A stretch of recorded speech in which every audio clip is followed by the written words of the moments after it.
ಈ ವಿಡಿಯೋ ನೋಡೋದ್ರಿಂದ ನಿಮ್ಮ ಮೈಂಡ್ ಬ್ಲೋ ಆಗೋದಂತೂ ಗ್ಯಾರಂಟಿ. ಏನಕ್ಕಂದ್ರೆ ನಾನು ಇಲ್ಲಿ free video generator A tools ನಾನು ಇಲ್ಲಿ ಇಂಟ್ರೊಡ್ಯೂಸ್ ಮಾಡ್ತಾ ಇದ್ದೀನಿ. ಗೆಸ್ ಮಾಡಿ ಏನಂದ್ರೆ ವಿಡಿಯೋ ಜನರೇಟರ್ ಎ ಟೂಲ್ಸ್ ಎಲ್ಲ ಫ್ರೀ ಅಂತ ಹೇಳ್ತಾರೆ ಸ್ಟಾರ್ಟಿಂಗ್ ಅಲ್ಲಿ. ಆ ನಂತರ ಫೈನಲ್ ಆಗಿ ವಿಡಿಯೋ ಡೌನ್ಲೋಡ್ ಮಾಡ್ಬೇಕಾದ್ರೆ ನಮಗೆ ಈ ಪ್ಲಾನ್ಸ್ ತಗೊಳ್ಳಿ ಆ ಪ್ಲಾನ್ಸ್ ತಗೊಳ್ಳಿ ನೀವು ಪೇಯ್ಡ್ ಮಾಡಬೇಕು ಅಂತ ಹೇಳ್ಬಿಟ್ಟು ನಮಗೆ ಇದು ನೋಟಿಫಿಕೇಶನ್ ಬಂದಾಗ ನಮಗೆ ಈ ಪೇಯ್ಡ್ ಮಾಡ್ಬೇಕಾದ್ರೆ ನಮಗೆ ತಲೆ ಕೆಟ್ಟೋಗುತ್ತೆ. ಏನಕ್ಕಂದ್ರೆ ನಾವು ಕಮೆಂಟ್ ಪ್ರಾಂಪ್ಟ್ ಹಾಕ್ಬಿಟ್ಟು ತುಂಬಾ ಕಷ್ಟಪಟ್ಟು ವಿಡಿಯೋಸ್ ಜನರೇಟ್ ಮಾಡಿರ್ತೀವಿ, ಆದ್ರೆ ಡೌನ್ಲೋಡ್ ಮಾಡ್ಲಿಕ್ಕೆ ಆಗಲ್ಲ. ಅದಕ್ಕೆ ರಿಯಲ್ ವರ್ಲ್ಡ್ ನಾನು ಎ ಟೂಲ್ಸ್ ನಲ್ಲಿ ಚೆಕ್ ಮಾಡ್ಬಿಟ್ಟು ಫೈನಲ್ ಆಗಿ 5 ಟೂಲ್ಸ್ ನಾನು ನಿಮಗೋಸ್ಕರ ಇಂಟ್ರೊಡ್ಯೂಸ್ ಮಾಡ್ತಾ ಇದ್ದೀನಿ. ಸೊ ಇದು 5 ಫ್ರೀ ಜನರೇಟರ್ ಟೂಲ್ಸ್ ಬಂದ್ಬಿಟ್ಟು ಫ್ರೀ ಆಗಿರುತ್ತೆ. ಸೊ ನೀವು ಇದರಲ್ಲಿ ಕಂಪ್ಲೀಟ್ ಆಗಿ ಹೈ ಕ್ವಾಲಿಟಿ ವಿಡಿಯೋಸ್ ನೀವು ಜನರೇಟ್ ಮಾಡ್ಕೋಬಹುದು, ಮತ್ತೆ ನೀವು ನಿಮ್ಮ ಕಂಟೆಂಟ್ ಕ್ರಿಯೇಷನ್ ಗೋಸ್ಕರ ಯೂಸ್ ಮಾಡ್ಕೋಬಹುದು. ಇದು ಕಂಪ್ಲೀಟ್ ಆಗಿ ಫ್ರೀ ಇರುತ್ತೆ. ಸೊ ನಾನು ಕೂಡ ಈ ತರ ವಿಡಿಯೋಸ್ ನಾನು ಜನರೇಟ್ ಮಾಡಿದ್ದೀನಿ. ಸೊ ನೀವು ನನ್ನ ಶಾರ್ಟ್ಸ್ ಅಲ್ಲಿ ನೋಡಬಹುದು. ಸೊ ಒಂದು ಬಂದ್ಬಿಟ್ಟು ಶ್ರೀಕಾಳಹಸ್ತಿಗೋಸ್ಕರ ಅದನ್ನು ಕೂಡ ನಾನು ಶಾರ್ಟ್ಸ್ ಅಲ್ಲಿ ಇಂಟ್ರೊಡ್ಯೂಸ್ ಮಾಡಿದ್ದೀನಿ. ಮತ್ತೆ ಕೆಲವೊಂದು ಪಾರ್ಟ್ ಅಲ್ಲಿ ಕೂಡ ನಾನು ಓಲ್ಡ್ ವಿಡಿಯೋಸ್ ಅಲ್ಲಿ ನಾನು ಕೆಲವೊಂದು ಪಾರ್ಟ್ ಅಲ್ಲಿ ವಿಡಿಯೋ ಜನರೇಟರ್ ಕೂಡ ನಾನು ಟ್ರೈ ಮಾಡಿದ್ದೀನಿ. ಅದೇ ರೀತಿ ನಾನು ಕೆಲವೊಂದು ಶಾರ್ಟ್ಸ್ ಕೂಡ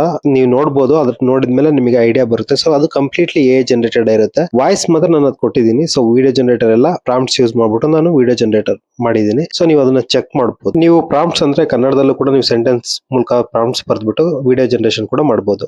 ಇದು ಟೂಲ್ ನಂಬರ್